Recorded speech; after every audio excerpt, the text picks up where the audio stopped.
Hello, everyone. Thanks for being here today. My name is Nare Garibian, and I'm an academic counselor at GCC. I am also part of the GCC Armenian Genocide Programming Committee this year. We appreciate your attendance. This is our 6th Armenian Genocide commemorative event for this year. There are 2 events coming up tomorrow and Thursday. Reminders will be sent out, and you can check out our events at the Cultural Diversity webpage. For today's event, we would encourage our audience members to stay after the lecture because directly after Dr. Chahinian's lecture, we will be having a healing circle to reflect upon what we learned and other related themes. Alina Krikorian is going to provide some healing circle facilitation. She is a marriage family therapist. If time allows, we encourage you to stay. Because of the 2 portions, there will be 2 sign-in sheets. You could remain in the same Zoom session, but just pay attention to the chat. There will be 2 links. One sign-in sheet is for the first hour, and the other sign-in sheet is for the second hour. We invite everyone to sign in, whether you're faculty, student, or staff. It's good to know how many people come to our events. If you're unable to sign in, please let us know in the chat, and we will help to sign you in. We are also providing closed captioning today and ASL interpretation. We want to thank Sean, Kim, and Christina for providing this service. If you need ASL interpretation from the gallery view, you are able to pin our interpreter. The lecture is also being recorded today. We invite you to read our speaker's full biography and lecture description in the Cultural Diversity webpage. Our guest speaker today is Dr. Talar Chahinian from the University of California, Irvine, where she lectures in the Armenian Studies program. She is an active scholar and researcher. Her interests include Western Armenian language and literature, transnational studies, trauma studies, politics and aesthetics, and translation. She will be speaking about trauma, representation, and the challenges of collective healing. Before giving her the floor, I would like to take a moment to acknowledge a historic moment that occurred on this past Saturday, April 24, on the official Armenian Genocide Commemoration Day. President Biden recognized the Armenian genocide as genocide, following the recognition by both houses in Congress 2 years ago. This has the promise of opening up new realms of advocacy in the Armenian community as well as the global community. I just wanted to take a moment to acknowledge that. And with no further delay, I would like to give the floor to Dr. Talar Chahinian. Thank you for being here. Thank you, Nare, for this invitation and the introduction. I'm really happy to be here today. A while back, I was a student at Glendale Community College. I attended GCC for 2 years before transferring to UCLA. And it's a really big pleasure to be back, albeit virtually. So as Nare said, I'll be talking about trauma and representation, generally speaking, within the context of the Armenian genocide, of course, as it fits this series. So let me begin by sharing my slides, and then I'll kind of situate us and tell you a little bit about how I'm going to progress. And of course, I'd love to hear from you with any questions that you have at the end. So here we go.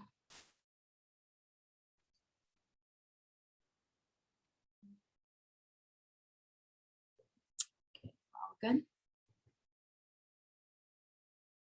All right, so let me begin here by sharing with you 2 quotations that I'd like to work through, and really the intersection of these 2 gives us the overall framing for our today's discussion, or what I'll be focusing on. So generally speaking, we're going to be talking about art after catastrophe. Art after a traumatic event, what happens to culture, literary production, artistic production, what happens to the concept, the notion of aesthetics after an event that is so catastrophic that it defies all meaning, which is the case of genocides. So the first quote that I have up here is by Theodor Adorno, a German philosopher who is famous for talking about the impossibility, or having a quote that's been interpreted as speaking to the impossibility of producing art after an event as barbaric as the Holocaust. This is the Jewish Holocaust. And he writes this in the years following World War II. The actual quote is, "To write poetry after Auschwitz is barbaric." And again, this has been requoted multiple times to hint at this idea of the impossibility of representation when we're talking about mass violence, mass killing on the scale of genocide. The second quote I have here is by a French Armenian writer named Krikor Beledian, a contemporary voice. And this is an excerpt from a piece that he wrote, and it was published in the Armenian language press, of a piece he wrote in Western Armenian on the centennial of the Armenian genocide. And the passage reads, "The scholar hears only the shadowy language. What can he do? Destroy his pen and remain silent? Move to another language? To give testimony in that language, a second language?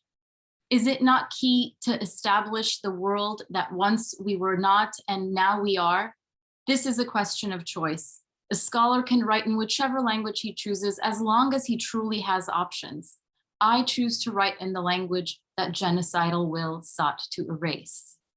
And it's really this last line I want us to kind of dwell on for a moment in thinking about the choice that Armenian surviving generations of survivor writers, Armenian survivor writers, have had to face in exile, in dispersion, in the diaspora, in picking up a pen and producing art, and the choice of language through which to represent their experiences in this world.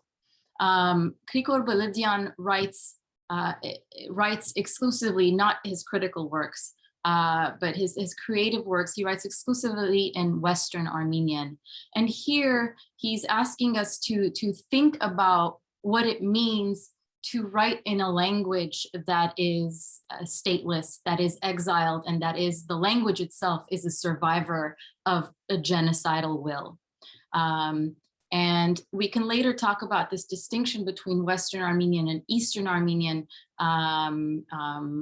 Just generally speaking, Western Armenian was the language that was the dialects of which were spoken by the survivors of the Armenian genocide from Western Armenia. So in thinking about these ideas of impossibility of producing art after genocide, and also the choice of language, and then which opens up the doors to the literary arts if we're talking about genocide, post-genocide aesthetics. I want to share with you some key discussion points that have been helpful to me in my research, in my thinking through of Western Armenian fiction, that come from the field of trauma studies. This is a field that emerged in the 80s and became really popularized in the US academia in the 90s. And it has branched out in recent days and includes works that deal with transgenerational trauma, something perhaps we'll talk about in the second hour, that deals with questions of memory, collective memory and healing, and more specifically, when it was just being produced in its early days, the corpus, the body of literature that it looked at was one oral histories of the Jewish Holocaust, and 2, literary works or works of memoir, autobiographical works, self-writing works that came out of or that were produced by survivors of the Holocaust. So these works have been, or some of these thinkers have been really critical to my own thinking about the Armenian genocide and looking at first-generation literary response to the Armenian genocide. And I'm just basically going to highlight them and walk you through my own thinking process. This is by no means a comprehensive look at trauma studies. Again, these are just some key names and some key concepts that have been helpful to me in understanding Western Armenian literature following 1915. So the first idea I want to talk about comes from Kathy Carruth, which she developed in her book called Unclaimed Experience, Trauma, Narrative, and History. Here, what she does is builds on Freudian psychoanalysis and focuses on this idea of latency, belatedness, this period where survivors are often said not to exhibit any symptoms of traces of trauma. Her argument is that trauma is really not known at first in the midst of the experience itself, and rather is experienced through a process of forgetting. And so that it's experienced belatedly in relation to another space, right? That it's not experienced in the moment. It's a wound that is so deep, it's catastrophic in ways that really disables the person to assimilate that experience into a comprehensible thought process. So the quote I have here is, trauma is not locatable in the simple, violent, or original event in an individual's past, but rather in the way that its very unassimilated nature, the way it was precisely not known, sorry for the typo, not known in the first instance, returns to haunt the survivor later on. And really this informs my own understanding of trauma as I see it being approached, aestheticized by the first generation survivors in their Western Armenian works. Building on this, I'd like to share this extension concept that again is this book is based on Holocaust oral survivor or oral histories, but I would like to kind of extend it to the understanding of the genocide as well. And this comes from Dori Loeb and Shoshana Fellman. And the quote says, "It was not only the reality of the situation and the lack of responsiveness of bystanders or the world that accounts for the fact that history was taking place with no witness. It was also the very circumstances of being inside the event that made unthinkable the very notion that a witness could exist, that is, someone who could step outside of the coercively totalitarian and dehumanizing frame of reference in which the event was taking place, and provide an independent frame of reference through which the event could be observed. One might say that there was thus, historically, no witness to the Holocaust, either from the outside or from the inside the event." So what they contributed to trauma studies, what this book contributed to trauma studies, is this idea that asks us to distinguish between the bystander witness and the survivor witness, and really conceptualize these events, genocidal events, as ones that don't produce neither. Generally, if a genocide is carried through, that means the bystander who is witnessing is unable to step in, intervene, stop that the genocidal will from carrying through, from the crime from being executed. And then on the flip side, the real contribution of their work here is that even the survivor itself is in many ways an incomplete witness, because when people are undergoing undergoing catastrophic experiences, they cannot step outside of that kind of a totalitarian experience that is meant to really destroy them, extinguish them, and bear witness to what is happening. So they call the Holocaust an event without a witness. To build further this idea of an incomplete witness, I turn to the work of Giorgio Agamben, and who basically argues in this book, Remnants of Auschwitz, that a complete witness, someone who has really bore witness to a genocide, is actually the dead witness, the person who has seen it to the end and has died as a result of it.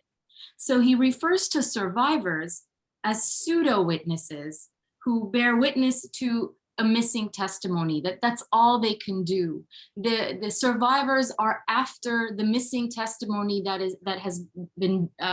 has died with the complete witness, and they are constantly sort of tormented by the need to find that missing testimony, bring it to language, and the inability precisely to do so. And here, of course, we can bring in conversations about the kind of guilt that we see survivors going through. This has been well documented in oral history projects. In the Armenian case, the number of oral history projects that were conducted at UCLA, the archives that are housed at the Zorian Institute, the archives that are housed at USC.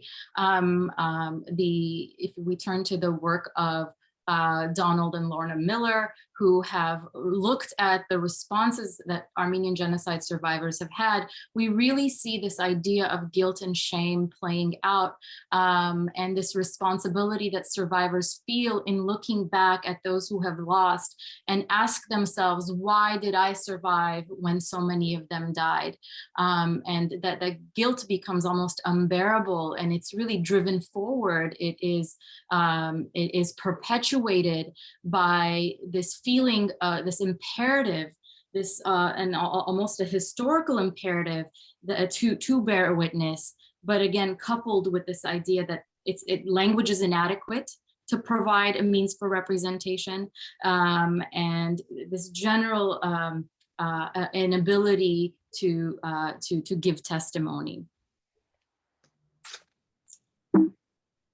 I didn't read through this. Let me look through this for really quick. To speak, to bear witness is thus to enter into a vertiginous movement in which something sinks to the bottom, wholly desubjectified and silenced, and something subjectified speaks without truly having anything to say of its own. Testimony takes place where the speechless one makes the speaking one speak, and where the one who speaks bears the impossibility of speaking in his own speech, such that the silent and the speaking, the inhuman and the human enter into some sort of indistinction in which it is impossible to establish the position of the subject, to identify the imagined substance of the I, along with the true witness. Here, let's focus on this word here for just a moment, vertiginous, causing vertigo. And really, when you were reading this passage, it really captures the feeling of vertigo, this loopy, perpetual, this idea of being in a perpetual loop of once again being stuck in with the imperative to speak, to testify, to bear witness, and the inability to do so. And finally, before I move on to some examples of first generation literary responses, I now like to talk about or bring in an Armenian philosopher, Mark Nishanian, who writes in English and French and in Armenian mostly, I should say, in Western Armenian mostly. And this book, The Historiographic Perversion, is sort of his intervention in the general discourse of trauma studies, and its intersection with history, historical writing, basically the intersection of literary narratives, oral histories, and historical writing. And here, the quote that I'm pulling from the end of his book focuses on this idea of what happens when testimony is turned into discourse of proof. And earlier, Nade talked about the monumental announcement that came this weekend out of the White House that called the 1915 event by its name as genocide and recognized it as genocide, and what that meant for the Armenian American community in general. And it's kind of hard to imagine that it's 106 years after the event that something like this is actually taking place. It's hard to imagine that this, this hasn't happened before, of course. But to further extend that discussion of recognition, of course, Turkey, as the state that emerged out of the Ottoman Empire, has taken no accountability of its past, has completely distanced itself from the past, and does not recognize the genocide, and has penalized the utterance of such kind of a statement. And so we have to kind of understand the Armenian response, the Armenian attitude toward literature and narrative in general, the Armenian attitude toward history in general, within the framework of Turkey's denial of the genocide, of course, and what that does to further incite the trauma within survivors and surviving generations. And of course, kind of in many ways limits their ability to free themselves from certain kind of narratives and cultivate language, art, and culture. And so Mark Nishanian's focus here is the detrimental effects of turning testimony into proof. Let me share with you the quotation, and then we'll move forward. The work of memory will therefore have to guard itself from administering a proof, and in any case, from any documentary use of testimony. Had Andonian, and here he's referring to Aram Andonian, a surviving writer who wrote about his memories of the genocide, who sought to, in the immediate aftermath, sought to document what he witnessed.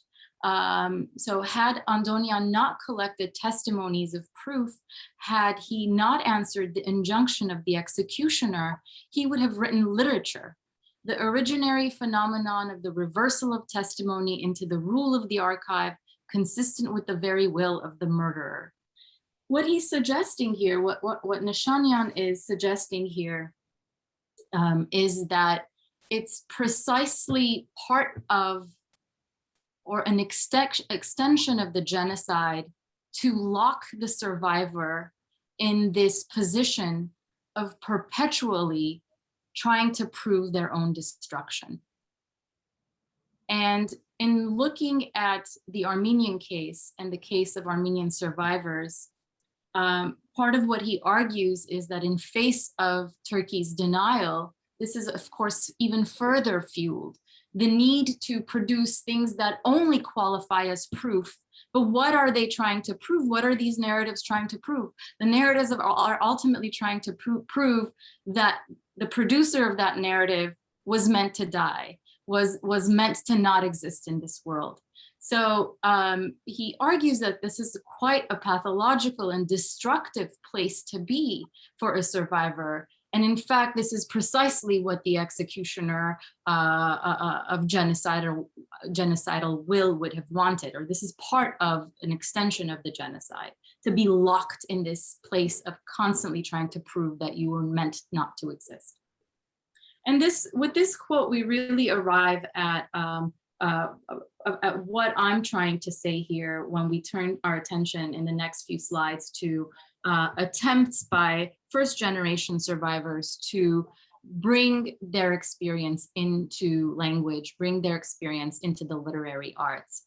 And that the catastrophe, if we understand it from the kind of trauma studies angle that I've just been highlighting, and if we then consider the task of literature in the face of that catastrophe, it's the representation of its impossible understanding that really needs to be put into language in literature, that the task of literature is really to give representation to that experience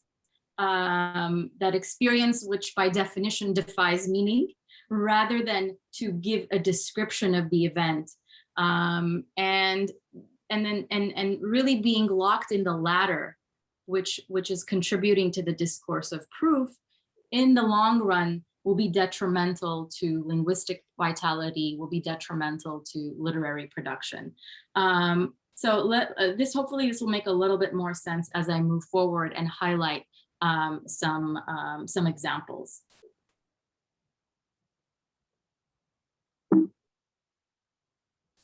So following the genocide, if we think about the Western Armenian population, those who perished, 1.5 million that perished, and those who survived, and try to map the survival and the dispersion geographically, what we're looking at are these blue pins that match the intellectual life that followed after genocide. So in the years before the genocide, if we're just really quickly glancing at a Western Armenian intellectual history, literary history, we have Constantinople, now Istanbul, then the capital of the Ottoman Empire, as the center for that Armenian intellectual life. That's where a lot of the Armenian writers, printing houses, intellectuals, the press were located, and Constantinople was seen as the center of intellectual life, where the Armenian language from its multiple, Western Armenian language from its multiple dialects was standardized based on the Istanbul variant, was standardized. Then textbooks were printed, writers started publishing works in that standardized language. The press started writing in that standardized language, all leading up to the genocide. As many of you know, one of the first casualties of the genocide on the evening of April 23 in 1915, the first casualties were the intellectuals, the writers, the thinkers, the intellectual leaders of the Western Armenian population in the Ottoman Empire. And so they were arrested, taken to camps, and most of them were murdered. So what we're talking about in the post-1915 years, when we say Western Armenian literature, we talk about the possibility of survivor literature, we're talking about a trajectory, a literary tradition that was quite drastically cut short, interrupted. A few survivors, a few intellectuals survived, and they're called surviving generation writers. That's how they're referred to. But for the most part, that generation was completely silenced. And so it took about a decade or a decade and a half for some of the new voices to emerge. The surviving writers and the up and coming, those who were orphaned by the genocide, survived the genocide, and were coming up, were based in centers in the Middle East. So we're talking about Cairo, Jerusalem, Beirut, Aleppo, in France, in Paris specifically, and in the United States, and in New York and Boston more specifically. Perhaps Boston would be one that we would highlight. And in these spaces that I have pinned with blue, we see new life emerge in the 1920s through various literary publications, daily newspapers, books of poetry, and soon enough, literature and even novels coming out of Paris. And so for today, I'd like to zoom in on Paris, because in the period between World War I and World War II, really the city emerged as hosting the intellectual community of surviving Armenians. And if we just look by the sheer amount of publications that are coming out, it really takes the prize for being that kind of center. The group I focus on in my research is called MENC, and I'll talk about them in a little bit. What you're seeing here down here are images of the journals that they published in Paris. But I do want to kind of fit them into the bigger picture of the Parisian community, which had this daily newspaper established in 1925 called Harach in Western Armenian. This is its editor, Shavash Misakian. And these are some of the young writers. These two were part of the group MENC. With the establishment of this kind of daily newspaper in exile in Paris, a newspaper that was publishing in Western Armenian, and a number of other institutions or various organizations affiliated with political parties, and Saturday schools and things like that. The survivors who had made their way from Greek orphanages, from the Middle East, to Marseille, the southern port of France, up to Paris. Survivors gathered here, established book clubs, established literary groups, and they were having regular meetings at little cafes and restaurants. And of course, Paris, generally speaking, was bursting with cultural life outside of the Armenian community, of course. So it kind of fit the scene. And what's particularly interesting about this group that I focus on is their embrace of their exilic condition. Rather than looking backward, rather than trying to document their path of survival, rather than narrating the history of the genocide, rather than bearing witness to the deportation routes, the loss of their family members. Most of them had lost at least one parent, multiple siblings.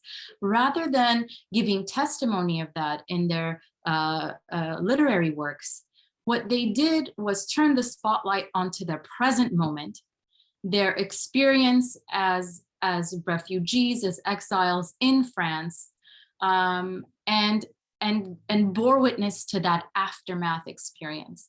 They were proponents of this idea of Little Armenia. As we have, of course, Little Armenia here in LA and Hollywood, but we see the first mention of this concept of Little Armenia in their writings, in their publications, in the press, where they are trying to very openly distinguish themselves from the Western Armenian literary tradition, acknowledging that that tradition died off and what they are starting is something new. And this was quite revolutionary, and the elders in the community, or the few surviving writers, didn't like it very much.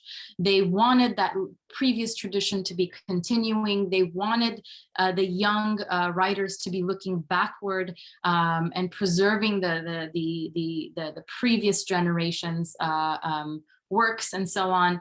But the writers in Paris, for the most part, were very much focused on their everyday experiences and giving testimony to the aftermath. And we see in this period tens and tens of literary journals, cultural journals, journals on music, musicology, on architecture, you name it in the art world, they publish a journal on that particular theme and topic. And some of these journals are very short-lived. They last maybe a year at most, or 2 years. Some of them do have quite a long run. Here I've highlighted here from my archives the opening page, the opening announcement of this journal called the Yerbung, which was the official journal of the adult orphan organization.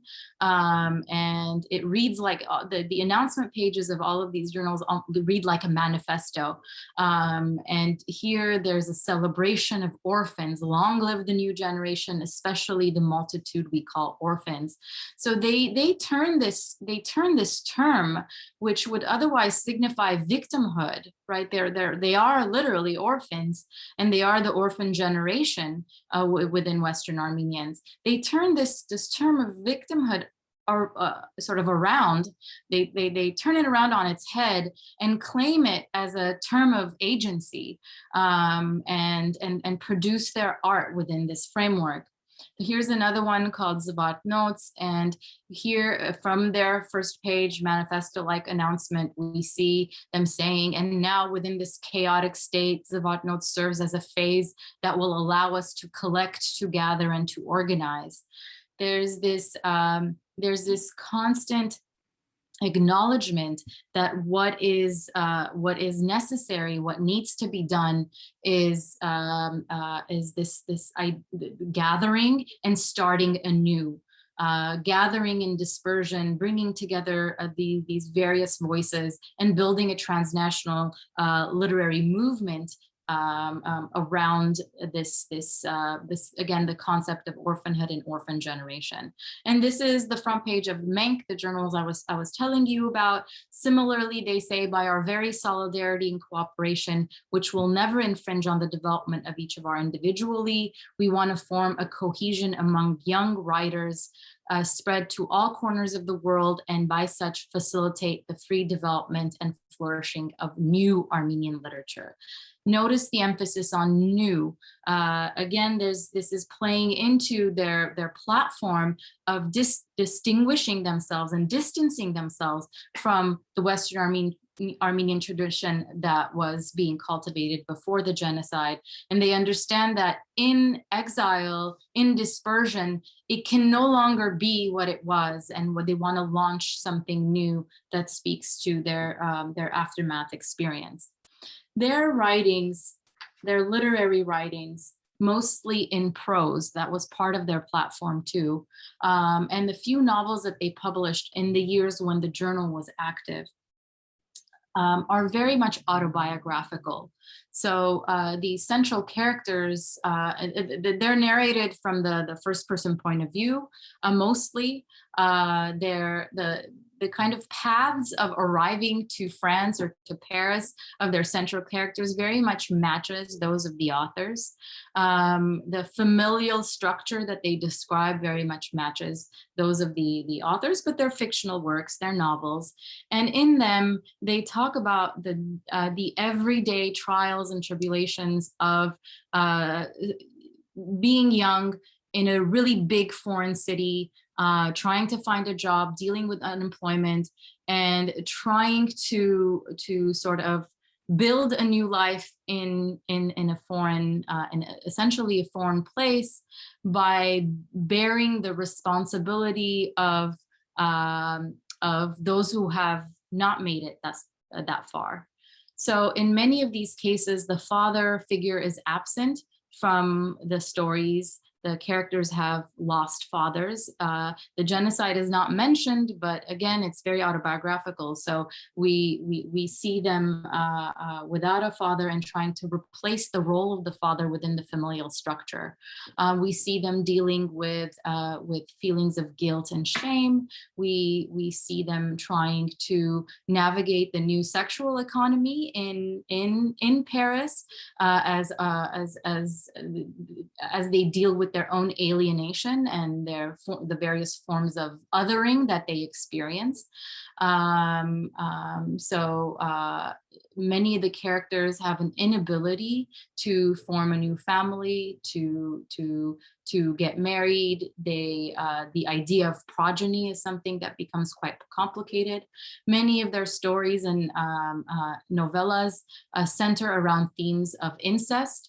And here we can kind of really look at this theme as a trope in their works, and that signals toward the signals toward the genocide without really narrating it, kind of a literary trope through which to talk about this idea of impossibility to move forward. This incest, of course, was not something that was literally, I don't want to say it wasn't literary possible. It could have been. A lot of these survivors, many survivors, of course, were separated from their families during the deportation routes. Some of them swore that some of their family members had been killed in front of them, but then later on they would find each other, or surviving family members would find somebody else in an orphanage.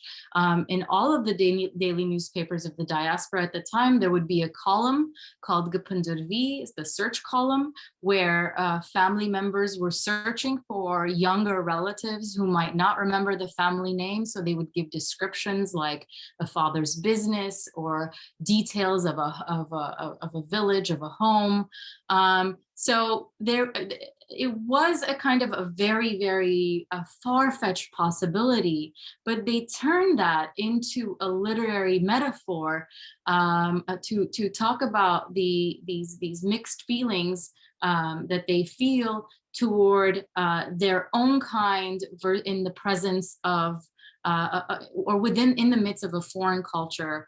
And these works that are written, particularly from a male perspective, I should say, have this sort of pull and gravitation and desire toward the French woman, and the French woman is sort of placed in a triangular relationship with the Armenian sister.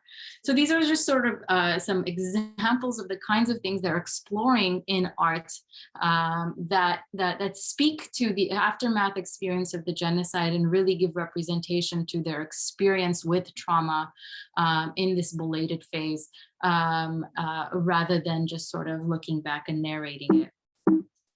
And to bring this now to kind of a close, I'm going to shift to the other centers that I had highlighted really quick, just to say that following World War II, the intellectual center of the Armenian diaspora, of Western Armenian thought is more focused in Aleppo and Beirut, and maybe more Beirut in later years. Here's a caricature of the Middle Eastern Armenian Writers Association. There are similar attempts now by a slightly later generation, some the same. In it, we see familiar faces like Garo Sasumi, Levon Shant, Antanik Zarugyan, Minas Telelian, Musher Ishkhan. The Vahevahian was a part of this Aleppo, then Beirut scene as well as a writer. A number of new voices and faces emerge who have a very different take or a very different stance toward the past. In fact, they see their role as preserving the past. So instead of looking at their present moment, all eyes turn backward, and they try to be the connecting link to the pre-genocide literary tradition and intellectual life of Constantinople, now based in Beirut, and they put the Western Armenian language through another round of standardization process. They devote much of their energy to canon making, so we see them producing textbooks, we see them producing anthologies, we see the number of day schools in Syria and Lebanon really grow during these years. And the goal becomes to train a new generation of Armenians well-versed in Western Armenian to continue editing daily newspapers, to continue teaching the new generation, and to continue producing art. The art that they're producing is now like the pre-1915 tradition, more poetry rather than prose. And it's very nationalistic in its sort of sentiment. It celebrates national symbols. It celebrates the past, very different than what we saw coming out of Paris. In the United States, what we've seen is something entirely different. And now with this, we're moving out of Western Armenian and kind of thinking about the body of works that are specifically focused on genocide, but in the English language.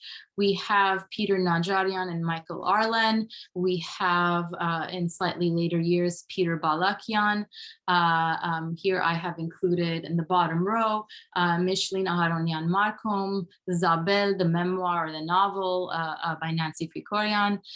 In more recent years, we see New York Times bestseller author Chris Bojalian turning his attention to the genocide, Ali Nohanessian, Orhan's Inheritance.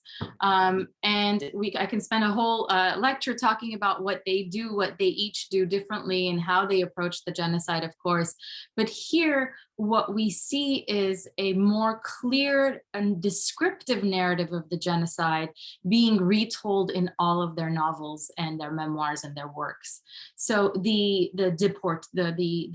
clear history of the deportation route, in some cases, like Passage to Ararat and Black Dog of Fate, you actually have the insertion of historical documents, archival material coming into the novel or coming into the memoir. And perhaps you could argue here we see the idea of turning narrative into a discourse of proof that we discussed earlier. These works are speaking outward in the English language, or speaking outward. They are seeking visibility for the narrative of the genocide, the forgotten genocide at the time that perhaps some of the earlier writers are writing. And with this, we can think about how the political debate around the genocide, Turkey's denial of the genocide, starts to, in many ways, limit the public perception in the Armenian diaspora of Armenian literature. And these types of work that directly give representation to the genocide without presenting the complicated impossibility of bringing to language an experience as traumatic as genocide. These types of work gaining more value precisely because they address the genocide. So in conclusion, I want to invite you, or I want to invite all of us to think about the long-term effects of one speaking outward and seeking this kind of validation of a narrative. Is turning narrative into a discourse of proof detrimental to linguistic vitality? Think about Western Armenian being on UNESCO's endangered language list. Does it limit creative possibilities for an artist, a writer, or do we then see the important role that these kinds of works then make, given what Nade started us off with, thinking about the announcement that came from President Biden this weekend of US's recognition of the genocide. So thank you for your attention, and I'd be happy to answer any questions you have. Thank you, Dr. Chahinian, Talar Chahinian, sorry. Thank you so much for being here and sharing your insights. We had one question, if I want to read it, I guess. But just as a reminder, please try to stay for the healing circle right after the lecture to further talk about these issues. So we have a question about your earlier comment, but why do you think it is a literary trope instead of incest? That's a really good question. Well, it's a literary trope because I'm seeing it in works of literature. So first and foremost, what I'm reading are not testimonies. They may be autobiographical, but they are presented as novels and short fiction. So it's a literary trope insofar as it appears, it comes up in their literary production, and it's a kind of brand in each of them, in each of its iteration. The topic of incest is treated differently. We see incest appearing as revenge. We see incest very sort of symbolically, where there is no actual anything intimate happening. Rather, you know, an image. The narratives of desire focusing on a photograph of a sister and a French woman that's present in the protagonist's life.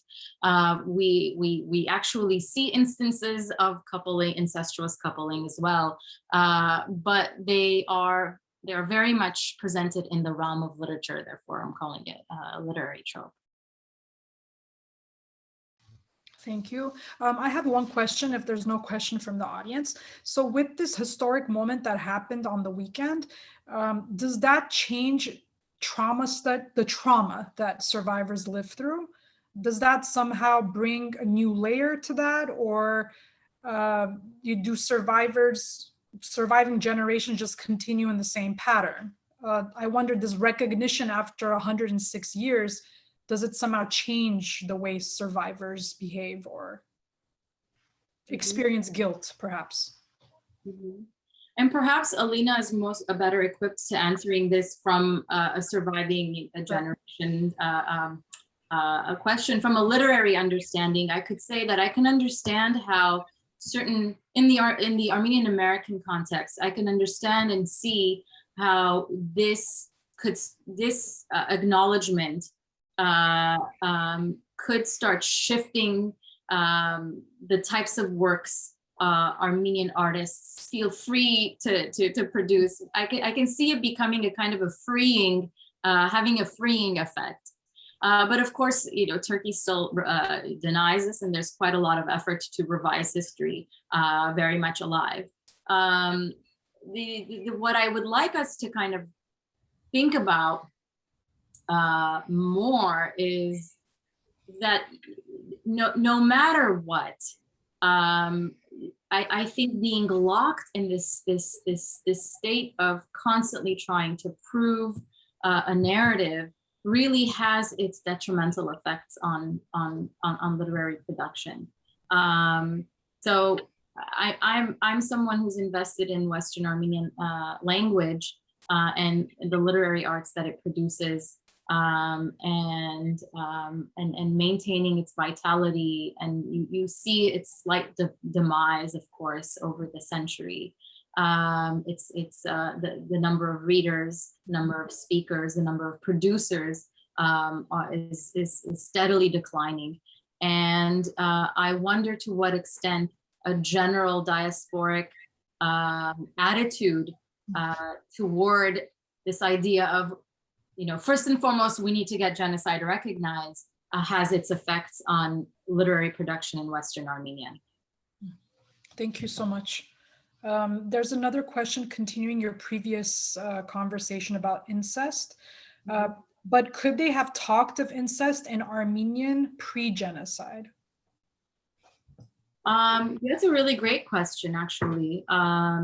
I haven't seen any examples of it, but if someone wants to deep dive into that would be a really great kind of comparison to see if this actually happened before.